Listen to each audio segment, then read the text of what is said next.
This week in the garage, a broken grinder, some messy forks, saying goodbye, and a big reveal. Open it up.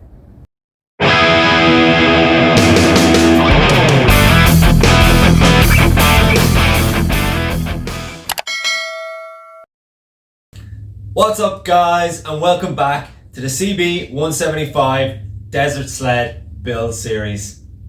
In last week's video, we ended trying to figure out what seat I should go with for the CB175. If you haven't checked out last week's video, guys, please go check it out. I leave a link for it just up here. And thank you to everybody who voted on the Instagram poll this week, guys, for which seat that I should go with. You guys chose option 2, which was to customize the original seat and make it fit this bike. I'm so glad that you chose this option, guys, because honestly, I think it looks so much better myself. So, let me show you what the seat looks like so far, and then let's get chopping. Okay, guys, this is what we got so far. I've chopped the seat pan back as far as here, just so that I could chop the seat foam. I've taken the middle out of the seat foam and brought the rear up closer, so we've got a smaller, compact seat. Now, what I want to do is I want to round the edges of the seat pan so that it matches the seat foam.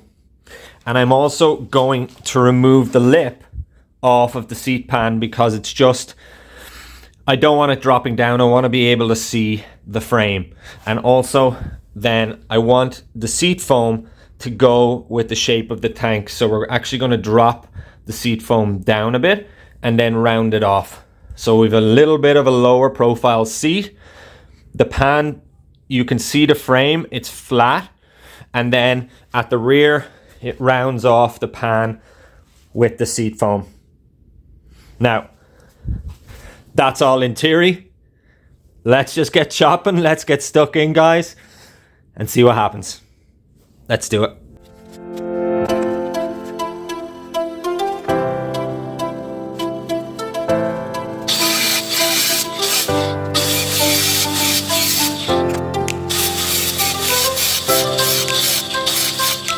It was roughly about here, guys. My Black & Decker grinder died. Not gonna bore you with the details. I ordered another one. Fast forward 2 days later. Let's go.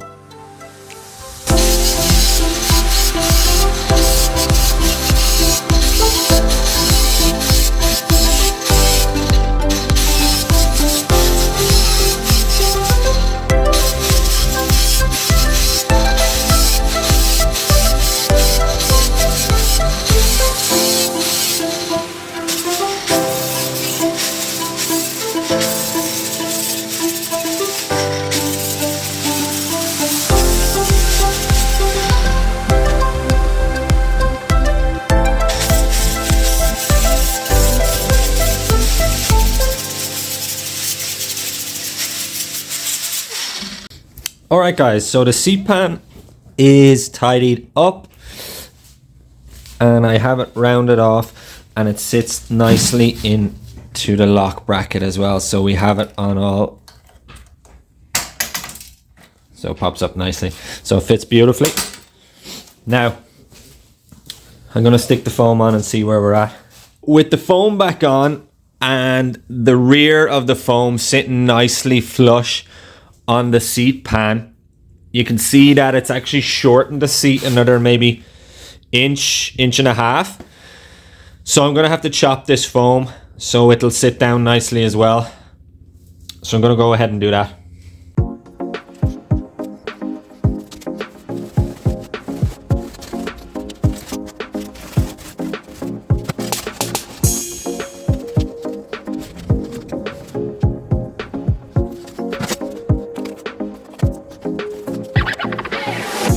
So that sits down nicely. We do have a few pieces missing, but that can be filled in when I'm gluing it back together. A back piece looks pretty good now, guys. Sits nicely over the fender. Couple of bits to fill in, but it's coming together nicely. Now that we've got the seat done, let's get to changing the seals and oil in these forks. and cleaning them up. So here's what I've got. I've got some easy install seals from Common Motor. These can be pressed into place by hand, guys, so it's so much easier. We got the 15 weight fork oil because, well, I'm a big fucker, over 200 pounds, so it's needed. And we got the snap ring pliers, and guys, I'm changing up the aluminium covers that are on the forks. I'm changing it for rubber gaiters. I much prefer the rubber gaiters. It's just a better look. Let's get into it.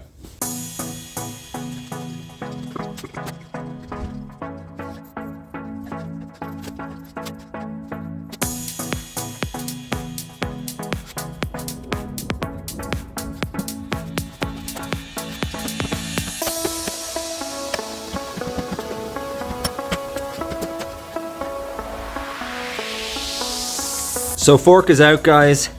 As you can see, where the seal and the guide actually slide up and down the fork, it is super clean. No pitting, no rust, nothing, no issues. So that's super good to go. There's really no point in taking any of these off, guys, because they are in really good condition as well. So I'm not going to bother with that. I'm just going to change the seals. I'm going to clean up as much as I can the rest of the fork, and also clean up the housing. So I'm going to try and clean that up as much as possible. Then I'm going to replace the seals, put some new fork oil in, put the gaiters on. We should be good to go. Let's get into the rest of this, guys.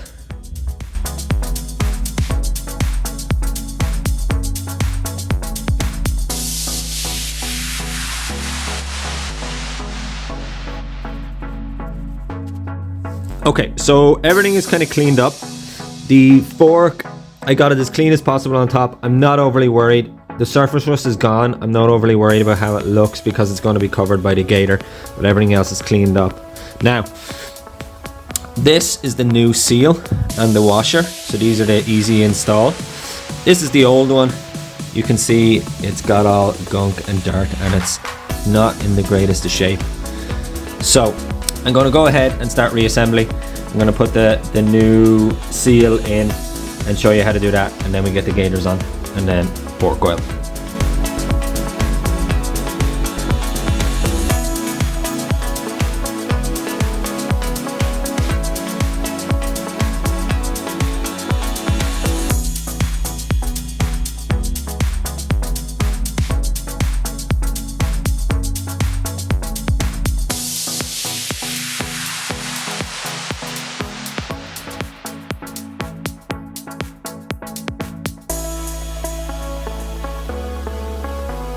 Okay guys, so that is the first fork done, and I have to say so myself, it's looking 10 times better. I will be putting the Jubilee clip on here to hold it on, so don't worry about that. That will be done during final assembly. But yeah, look, it's looking 10 times better. I think the rubber gaiters look a hell of a lot better as well. So I'm going to get the second fork done, and then I'll show you. There's no point in boring you with building the second one. Let's jump into it. Okay guys, forks are done. Everything's back on the bike, mocked up. Let's take a look.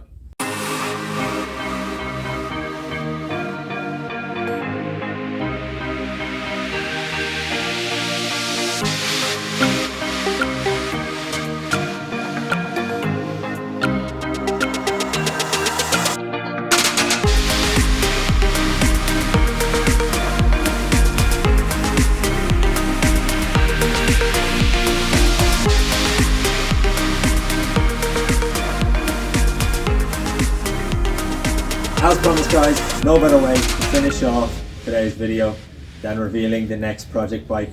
So, open it up. Just kidding. It's just me with a button. Here you go.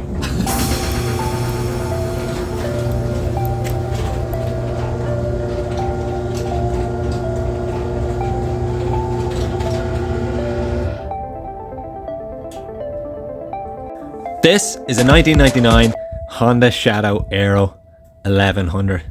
Now, I know what you're thinking. It is pretty much brand new and spotless and needs nothing, guys. But I have some quirky but pretty cool plans for this bike, so stay tuned for that. Definitely gonna cover that in the next video, so tune in, guys. On that note though, I can't leave you without a cold start, so let's do it.